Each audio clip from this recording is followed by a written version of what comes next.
Assalamualaikum warahmatullahi wabarakatuh. Perkenalkan, nama saya Muhammad Ahsan Ausyai.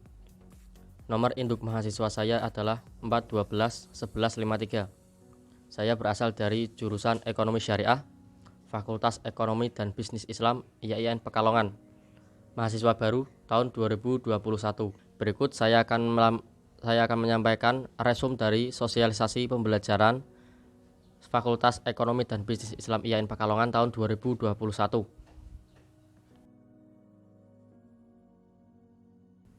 Program Studi Ekonomi Syariah merupakan salah satu program studi yang berada di Fakultas Ekonomi dan Bisnis Islam IAIN Pekalongan. Program Studi Ekonomi Syariah pertama kali dibuka pada tahun akademik 2005-2006. Pada saat itu masih berstatus sebagai STAIN Pekalongan. Adapun visi ekonomi syariah adalah menjadi jurusan yang terkemuka dan kompetitif dalam pengembangan ilmu ekonomi syariah berwawasan Indonesia di tingkat nasional pada tahun 2036.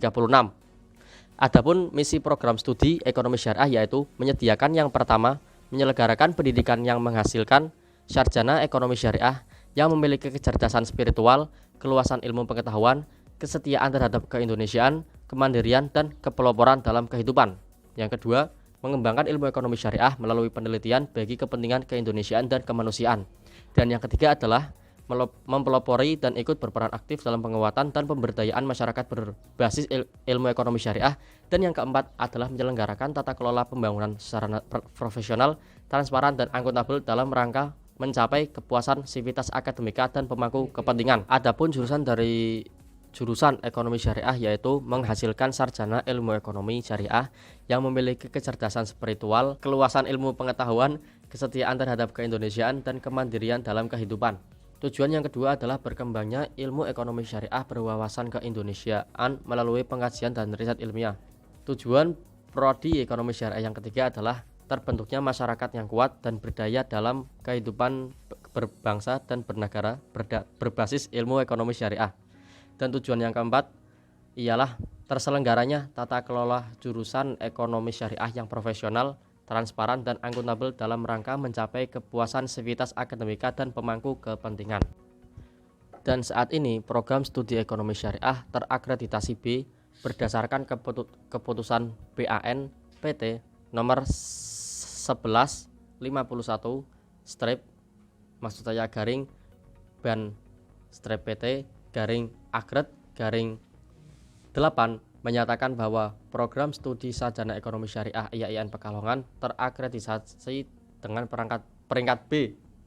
Adapun profil lulusan prodi ekonomi syariah yang pertama yaitu menjadi praktisi ekonomi syariah, di mana nanti mahasiswa mampu bekerja di lembaga keuangan ekonomi syariah baik bank maupun non-bank. Dan profil lulusan yang kedua yaitu entrepreneur syariah, di mana mahasiswa bisa mengembangkan bakatnya sebagai wirausahawan yang sesuai dengan prinsip-prinsip ekonomi syariah, baik mau mendirikan mau mengembangkan usaha yang kelak ada. Sedangkan profil lulusan yang ketiga yaitu menjadi analis ekonomi syariah, di mana mahasiswa akan melakukan analisis fenomena yang ada di masyarakat terkait dengan ekonomi syariah serta memberikan solusi terhadap masalah yang ada. Profil lulusan yang keempat yaitu menjadi peneliti muda, di mana nanti lulusan prodi ekonomi syariah mampu melakukan berbagai penelitian ilmiah sesuai dengan kompetensinya.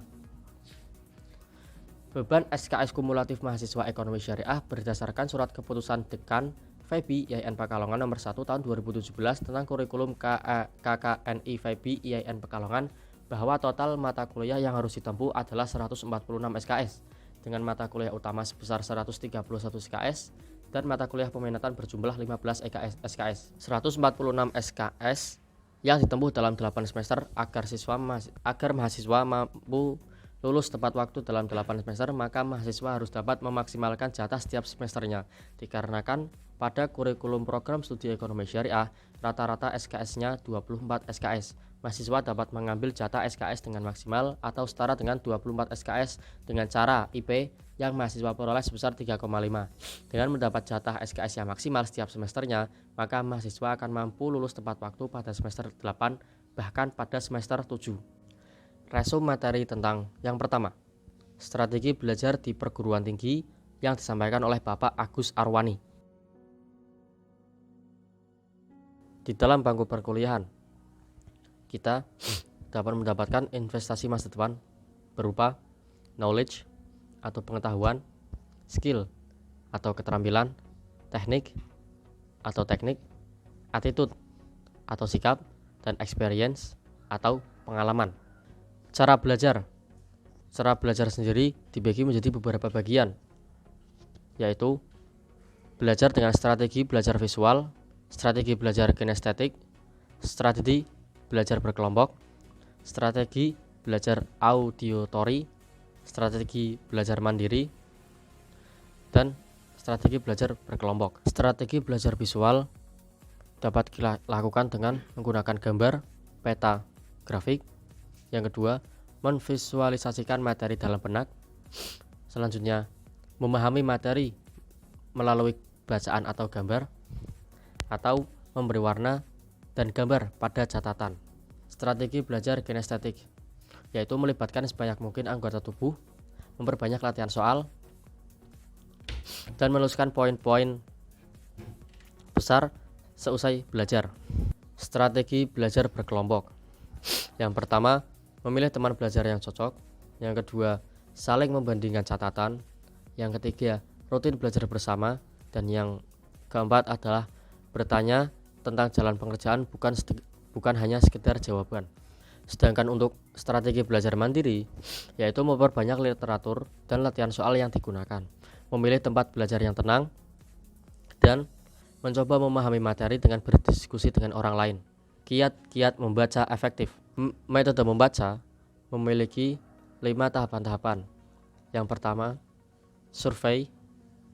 Yang kedua, question atau menanyakan apa yang dibaca. Yang ketiga, read atau membaca itu sendiri. Yang keempat adalah recite, mengingat apa yang dibaca. Dan yang kelima adalah review, menyimak dan membuat catatan kuliah. Strategi menyimak aktif. Jaga kontak mata, aktif di kelas, fokus, selektif dalam mencatat, dan menyingkirkan hal-hal yang dapat mengacaukan perhatian diri kita. Teknik mengingat. Teknik mengingat ada beberapa. Yang pertama adalah grouping atau mengingat sesuatu dengan cara mengumpulkan hal-hal yang mirip. Yang kedua menggunakan irama. Yang ketiga menggunakan singkatan. Dan yang keempat menggunakan visualisasi. Strategi menghadapi ujian. Persiapan sebelum ujian. Sediakan cukup waktu untuk belajar, tahu spesifikasi ujian, belajar kelompok, dan siapkan materi ujian. Sumber penting bahan materi ujian dari perpustakaan, Google Scholar, soal ujian tahun lalu, ataupun catatan kuliah, terutama kuliah terakhir sebelum ujian. Biasanya soal ujian diambil dari beberapa hal di atas tersebut. Tips menjalani ujian. Yang pertama, perkirakan kemacetan. Jangan sampai datang ke lokasi ujian dalam keadaan terlambat. Kerjakan yang mudah dulu. Redakan ketegangan. Jawab sesuai pertanyaan. Menebak dan mengarang cerdas. Garis bawahi inti jawaban. Setelah ujian, periksa penjumlahan nilai. Periksa tiap pengurangan nilai dan alasannya. Simpan kertas ujian. Nilai di perbatasan biasanya terbantu dengan tugas absen dan keaktifan. Teknik menulis. Langkah-langkah menulis. Memahami materi, menulis draft awal, dan merevisi draft. Memahami materi. Pahami deskripsi tugas. Cek siapa orang yang akan membacakan materi atau kelompok mana yang akan melakukan presentasi. Yang ketiga, perkaya referensi. Menulis draft awal. Menulis draft awal dimulai dengan brainstorming. Lalu Anda dapat memulainya di mana saja. Jangan dulu mengkritik diri, biarkan mengalir. Jangan takut mengubah outline. Gunakan gaya sendiri. Lupakan draft untuk sementara.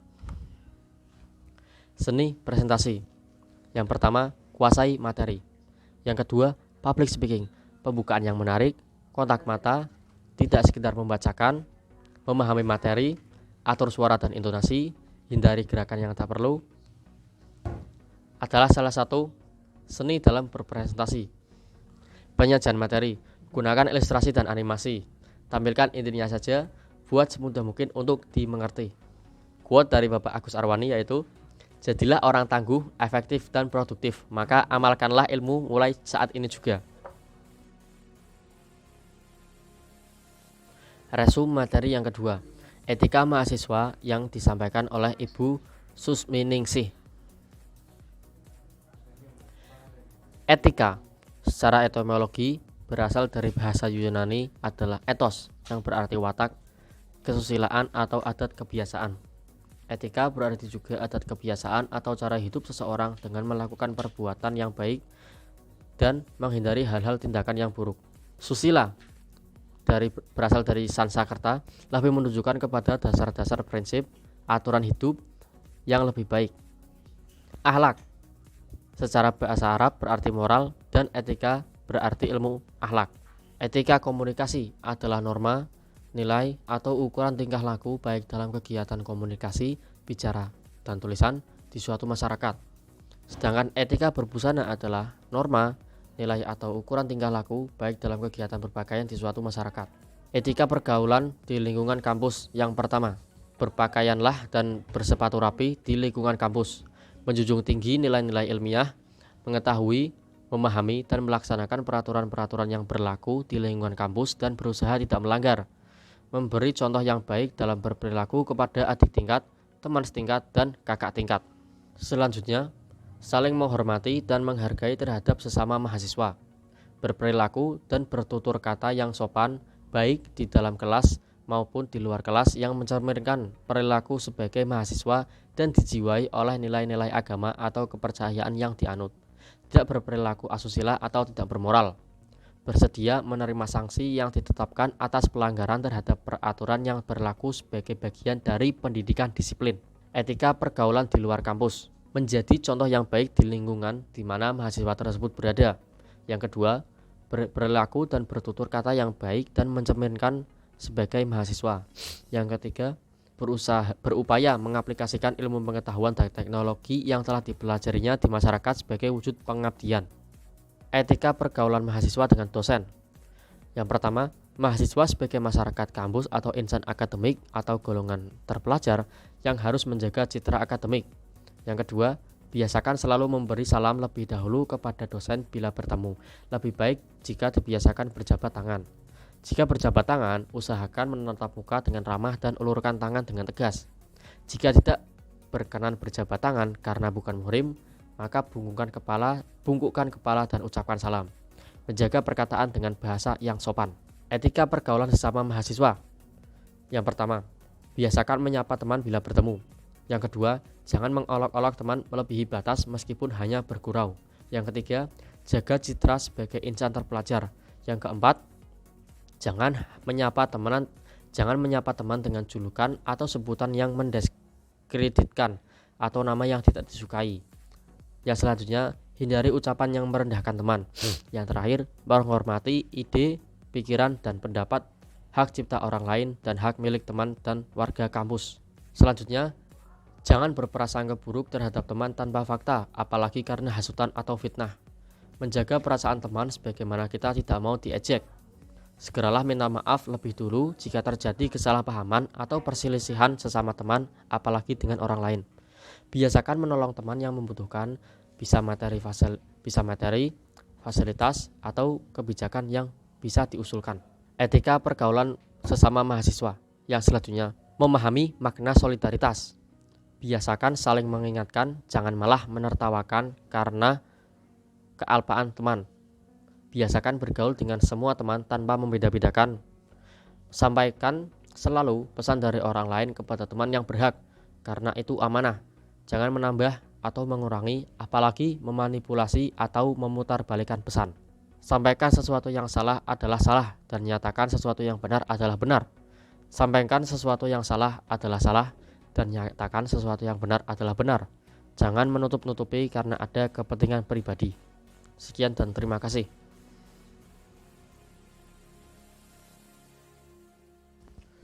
Rangkuman materi yang ketiga dari sosialisasi pembelajaran mahasiswa baru ekonomi bisnis Islam IAIN Pekalongan adalah giat menulis karya ilmiah yang disampaikan oleh Bapak Kuat Ismanto. Berikut penjabarannya. Bapak Kuat Ismanto adalah dosen Fakultas dan Ekonomi Islam IAIN Pekalongan. Beliau menyampaikan ada beberapa cara bahwa manusia di bumi ini untuk memperoleh kebenaran. Yang pertama, animisme atau dinamisme, yaitu mempercayai kepada roh-roh terdahulu atau benda mati. Yang kedua, berpikir logis dan filsafati.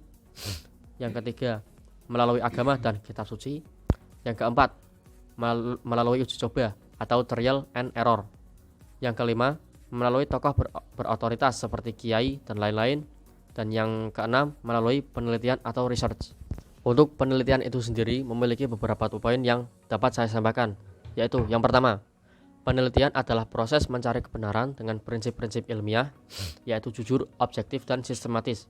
Penelitian sebagai proses mencari kebenaran umumnya dijalankan oleh akademisi, peneliti, dan lain-lain. Metode yang digunakan yaitu observasi, wawancara, kuesioner, dan lain-lain. Dari hasil penelitian diterbitkan melalui berbagai media publikasi dalam berbagai bentuk karya tulis. Bentuk-bentuk karya tulis. Di sini dijabarkan bahwa terdapat 5 bentuk karya tulis. Yang pertama adalah makalah atau tugas kuliah. Yang kedua artikel, yaitu tugas kuliah yang dipublikasikan. Yang ketiga skripsi. Yang keempat tesis. Dan yang kelima disertasi. Cara menemukan ide menulis secara sederhana dapat dilakukan dengan 3 metode. Yang pertama, mengamati kejadian sehari-hari yang terjadi misalnya di masyarakat seperti pasar, perkantoran, pusat bisnis, kegiatan keagamaan, dan lain-lain. Yang kedua dengan membaca, seperti membaca tulisan di berbagai media, koran, artikel, buku, laporan, dan lain-lain.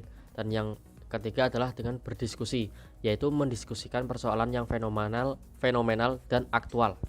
Keterampilan menulis itu sendiri dapat diasah dengan cara rajin berlatih, menggunakan referen management, menyajikan dengan baik, logis, dan sistematis, dan yang terakhir menjaga originalitas atau menghindari plagiasi dan similarity.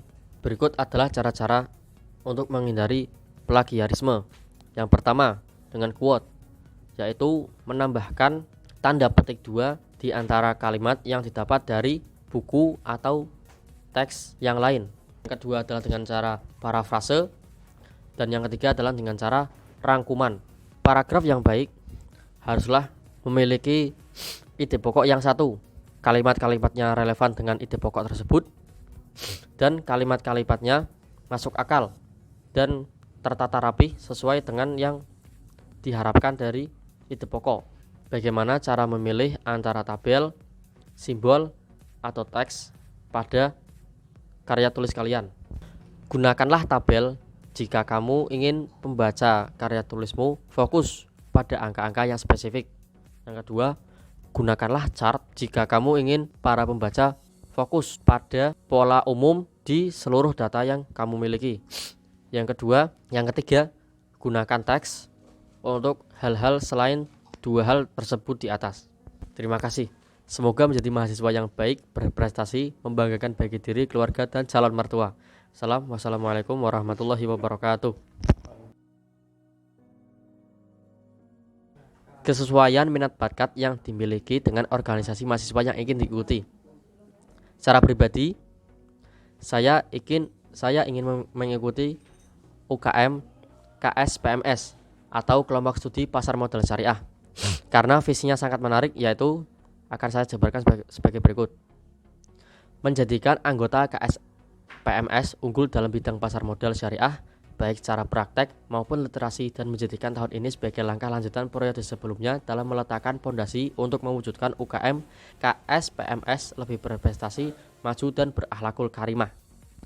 Terima kasih. Sekian dari saya, resum dari sosial pembelajaran mahasiswa baru Fakultas Ekonomi dan Bisnis Islam IAIN Pekalongan tahun 2021. Wallahul muwaffiq ila aqwamit thoriq. Wassalamualaikum warahmatullahi wabarakatuh.